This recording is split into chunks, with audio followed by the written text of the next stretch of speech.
going to start off by cleaning my KitchenAid mixer. This mixer I actually inherited from my grandfather, who passed away almost 8 years ago. And this is the Artisan KitchenAid. I actually have never used it since I got it because I always use my larger professional mixer from my husband. But today we're going to use Grandpa's mixer. So I'm adding the paddle attachment, which it came with. Initially, my intention was to make a cake, and I'm going to use gluten-free flour instead of traditional flour. I'm also using some baking powder, some almond extract, some butter, some eggs. That's a 1/4 cup of sugar, 2 tablespoons of oil, and 1/3 cup of milk. And then we'll need a pinch of salt. And that's it. A very simple gluten-free cake. If you've been following me a while, you know I am not a professional chef. I am just a home cook who happens to love baking and cooking. So this is where the blunder started, okay? I was planning to make cake, but you will see why I ended up making cookies.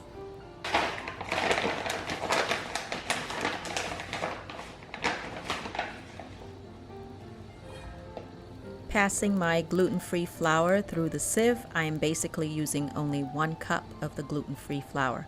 And then I'm going to go ahead and add 1 cup of almond flour.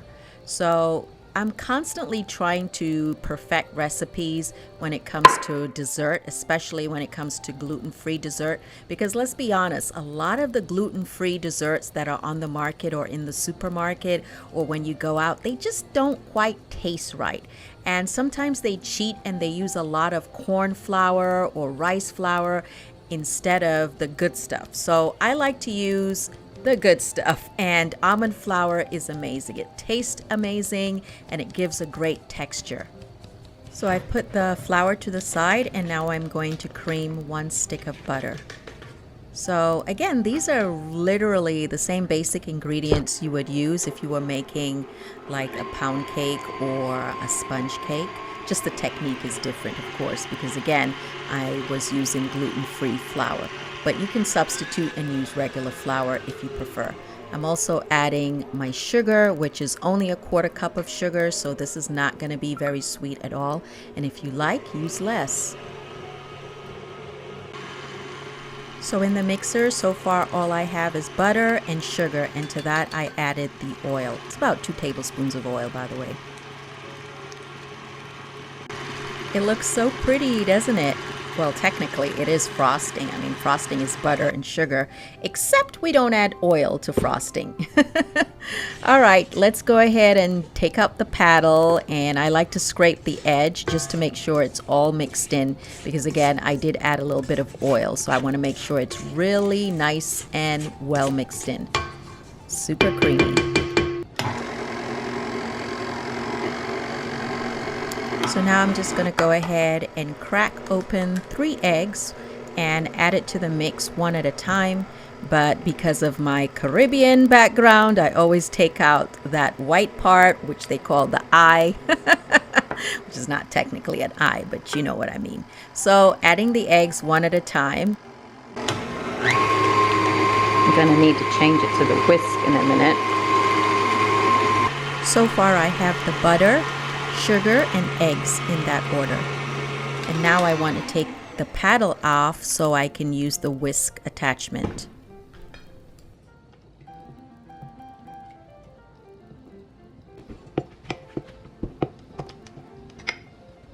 Once I removed the paddle attachment, I realized Grandpa's mixer didn't have a whisk attachment, or at least the right size. So I somehow had inherited it without the whisk attachment, and mine was too big. You know, the one for my professional mixer, it was just too big. It didn't work. As I said, my oversized whisk attachment was not going to work on this mixer. So I'm replacing it with the paddle attachment, and hopefully it'll be fine. I'm also adding the milk. And now I'm also adding some almond extract. I love almond extract, but if you prefer, you can use vanilla. I just love the flavor of almond cake. I have salt in this, baking powder, and the 2 different types of flour.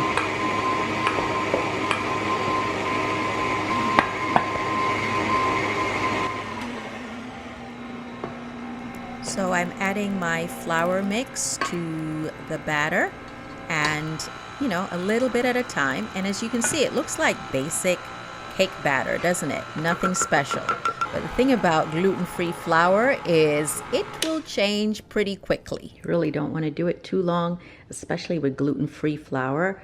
Unlike traditional flour, the batter usually comes up a lot more thick and almost gummy is the texture I would describe it. It's not quite the same as regular flour. So don't be alarmed. And I think it's because of the rice flour, because you know rice flour is like a thickener. So imagine even when you put liquid in it, it's still going to be pretty thick and dense.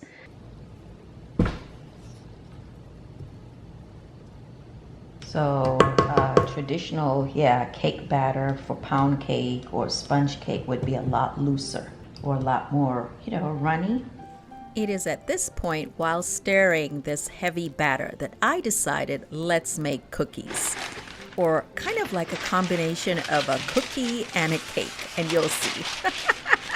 My happy mistake, my delicious happy mistake, you guys. Oh my God, wait till you see. I wish you could taste it. Woo! Can't wait for you to see and taste it.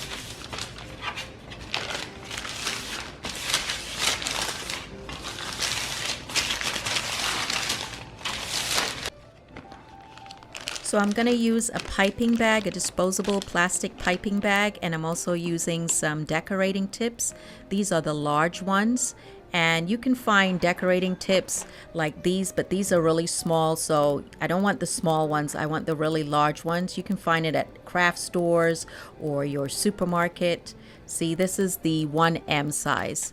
Okay, I'm just going to go ahead and assemble the bag and the tip. So I push the tip all the way to the end and cut off the plastic. So you want to make sure that obviously you have a large enough hole, but you don't want the hole to be too large either.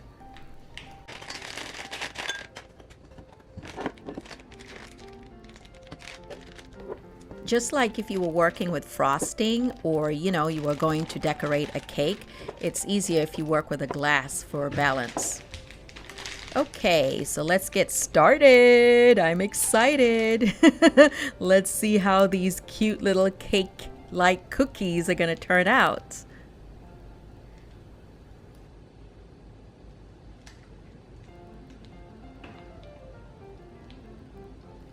So as long as you have a steady hand and you try to relax, it will be okay.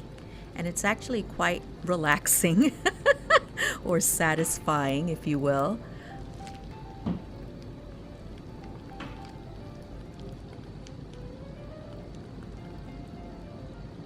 So comment below, when was the last time you baked and what did you make? And do you always follow a recipe? Because clearly you can see I kind of go rogue and I make up my own recipes here and there. It's all about hand-eye coordination and patience, and so each batch gets better. So I ended up with 2 trays going into the oven, and I baked it for about 35 minutes on 350 degrees Fahrenheit. Let's take a little garden break in the meantime. Yeah, but they'll grow out. See, this is what they normally are, and then they're 50% off. It's like $4. You know what they are at Walmart? No. $20. Really? Yeah. These figs are literally growing so quickly. Just look at the little nub. It's bigger. That's a canna lily? Yeah, I don't canna remember lily. if Yep, these canna are the lily. canna lilies. Yep. The other ones are those canna lilies too? Maybe slightly different color blue maybe. These are red, but that's red too. This was 50% off. Right. Oh, this is new. Yeah. But I'm gonna put it in this container here. Yeah. Everything's dry now. Yeah. Okay, let's get back in and check on the cookies. So it's been about 30 minutes. The thing about baking with gluten-free flour is it doesn't come out as dark. So even though it's cooked, it may look pale. But I did put it back for about 5 more minutes, and I like how the color comes out here and the texture. So you can see it's definitely done.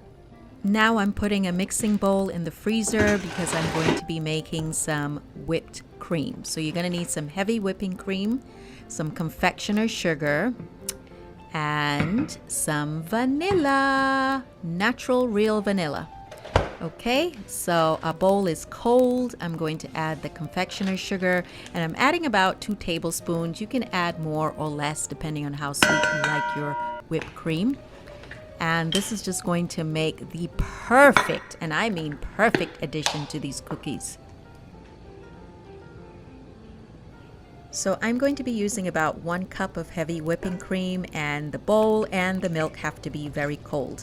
Now, if you're not into dairy or you can't tolerate dairy, I'm going to show you other ways to dress up this cookie, and they are equally delicious.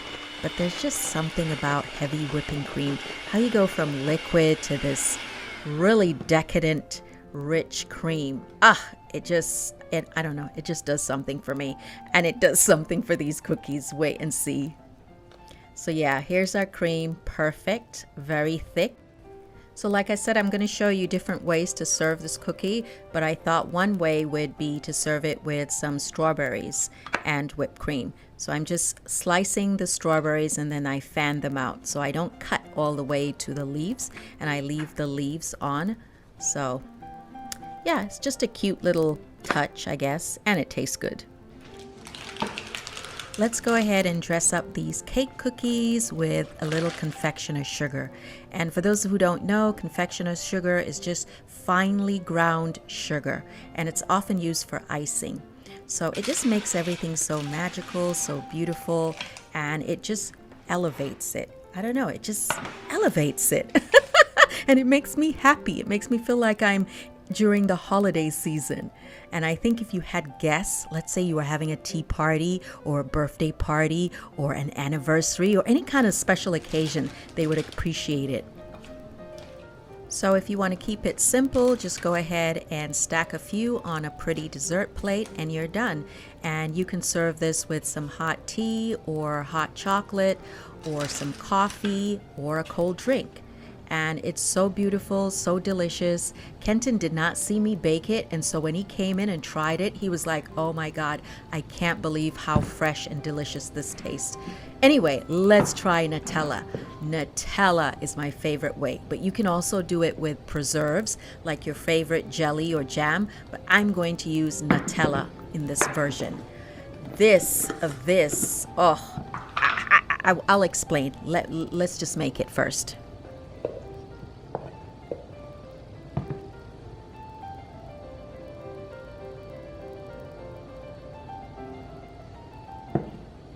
Let me tell you, this pastry with Nutella, and if you serve it with whipped cream, it tastes just like an English eclair. It took me back to my childhood. I was like, whoa, I can't believe this. Here's another way to serve it with whipped cream in the middle. Very, very delicious, very decadent, and anyone would enjoy it. Whew, child, but don't eat that too often. So here's another elegant way to present it, is to put the whipped cream on the side and then add your cookies, or, you know, really they actually are more like pastries, to the side of the plate, and then add whatever fruit you have. In this case, I'm going to use the sliced strawberries on the side or on the top of the whipped cream. Now, what kind of friend would I be if I didn't really taste it? You think this is just YouTube? No, I loved this. This was so delicious. Kenton loved it. The children loved it. It was so good. We had to restrain ourselves from eating too much, from eating too many of these. You got to try it. You got to try it. Seriously. Even if you're not, restricted to a gluten-free diet, it's delicious. Or you might try using regular flour. So do you like it with the whipped cream in the middle and some fruit? Or do you think you would try it with Nutella in the middle? Or do you think you would try it with just some whipped cream on the side and some fruit? You know, it's up to you. You got options, but they're all delicious. Or you could just keep it simple. So are you having a cold drink with it, or are you having some hot tea? Thanks for spending your time with me, and I hope you really enjoyed it. And if you haven't yet, don't forget to subscribe for more family-friendly and foodie type videos. Bye!